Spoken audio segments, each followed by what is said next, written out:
I'd like to bring up our first storyteller, and that would be Jene Jackson, author of The Oak Project. Thank you.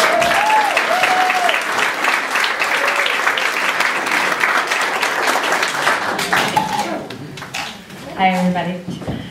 Wow, you're amazing. So, in 2007, I was 37, and I had a husband and 3 children. They were 7, 4, and 1.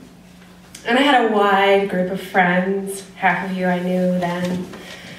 Men and women. I went out to coffee all the time.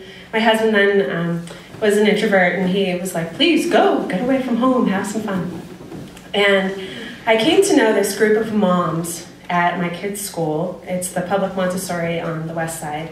And they were more liberal and cooler than any moms or adults I'd ever known in my life. I grew up as a Nazarene preacher's kid, and so, you know, no dancing, no drinking, no nothing, no thinking about anything like that. And we had coffee group every Friday morning, and one morning they discovered that I had never been drunk. And they said, why? And they decided to throw a party for me and to get drunk for the first time. And in the course of planning this party, the question came up, what else haven't you done? And I went on to explain, and they went on to ask, and it grew into this list that became this project for the summer to help me sow some wild oats for the first time in my life. There were 12 women. By about the first or second month, I had lost 4 friends. By the middle of the summer, I had lost a couple more. And by the end of the summer, I had lost 8 total. A couple of months in, I found myself with no one to do a few of these tasks. I am a master planner, and I had it all planned out, and all they had to do was do stuff with me, right? But I wanted to go to a rock concert at the Black Sheep, and no one would go with me.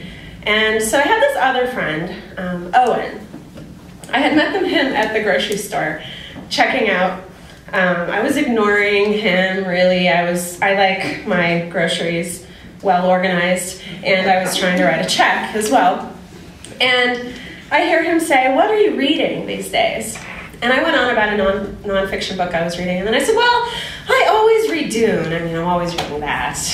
And he says, face your fears, or they will crawl over your back. And I looked up, and the sun was shining through the windows and into these very, very blue eyes, and I said, most people think that power corrupts and absolute power corrupts absolutely, but we of the Bene Gesserats have observed that power attracts the corruptible. And in the middle of it, his face just lit up, and it was as though we had known each other for years, and we became friends. Odd to say, he had done everything on my list except for one thing. And I said, how do you do this? And he said, you live in Eugene, Oregon, and you move towards the chaos. So I trusted him. I trusted his word. I had people who were saying, you shouldn't be doing this. This is ridiculous. I had people saying, why are you risking your nice, comfortable life? All he did was say, oh, interesting. What do you think about that? So we became good friends. What I didn't expect over the summer was to face down all of this embedded fear from how I grew up. I had been out of church for 7 years, and it was transformative. I faced down over 25 things in 14 weeks. By the end of the summer, I was a mess. Wound tightly, doing mom by day and writer by night, and I said to my husband, I just need some time away. I have to go away. I need to be with nature, and I'm just going to go away. And I tried to find a cabin because I was thinking Walden, you know, and I couldn't find a cabin, and so I decided to go camping for the first time in my life. I thought, I'm going to be a Fremen. I'm going to camp on a dune by myself this weekend. It was the first weekend in October. And I got in the car, and I had this mix CD that my friend Owen had made me for the trip. It was kind of this big deal. And I popped it in the CD player, and the first song was "One is the Loneliest Number." And the next song was "May the Wind Take Your Troubles Away." And the next one was "Hold On Now" by Alice Russell, love her. And I still don't quite know what did it, but those songs just broke me wide open. And I bawled for the 2-ish hours, I drive fast, that it took me to get to the Great Sand Dunes Park. I got there, it was late on a Friday. I got out, I packed my mommy bag, I had my backpack with an apple, a bottle of water, and a chocolate bar. And I went to the little hut with the little people, and I said, I'm gonna go and I'm gonna sleep on the dune. And they thought I was insane. And I said, no, it's fine. It's okay. Can I make it out there? And they said, yeah.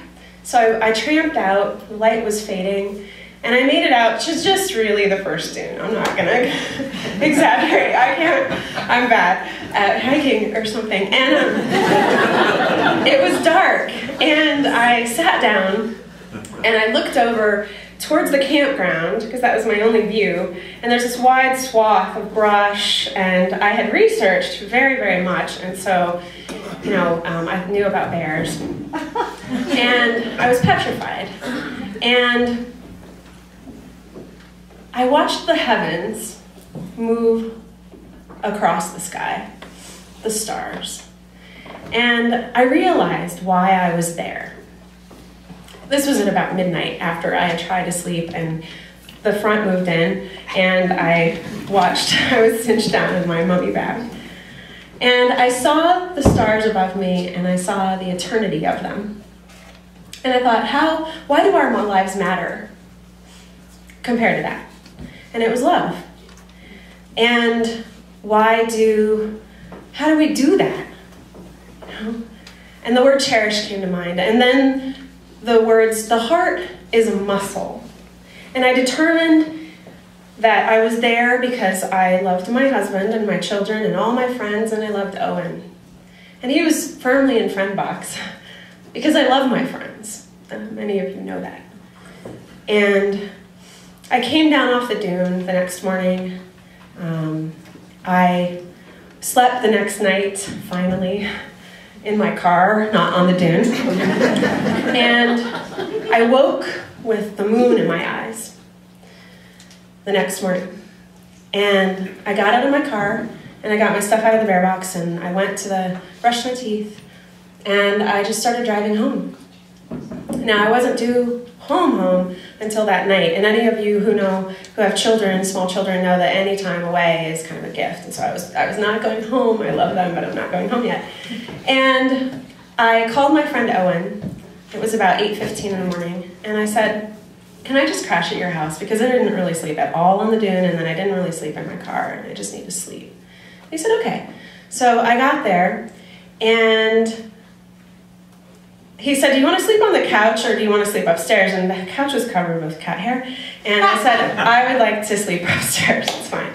So I went upstairs, and I was wearing my cords and a cardigan and this little dress thing, what I had worn for a couple days really. And I lay down on his bed, and I looked up at him, and I reached out my hand. And he took my hand, and he laid down behind me, and scooped me up, and we slept, spooned like that, for 3 hours. And I had never been held like that in my whole life, for maybe longer than 5 minutes. My husband just wasn't really like that. And we woke a little and talked and turned over and slept again. And at some point he said, I love you, Jene. And I said, I love you too. And though we didn't do anything else. And though it took me 3 weeks to realize that he wasn't firmly in friend box, that this is what in love felt like. And it took me 3 weeks to realize the depth of the problems that had been in my marriage. The irony, with all the heartbreak, the long-term heartbreak with my now ex, and the short-term heartbreak with Owen, the irony is that I spent a whole summer sowing my wild oats. I have a piercing and a tattoo and, got drunk. I hug more. And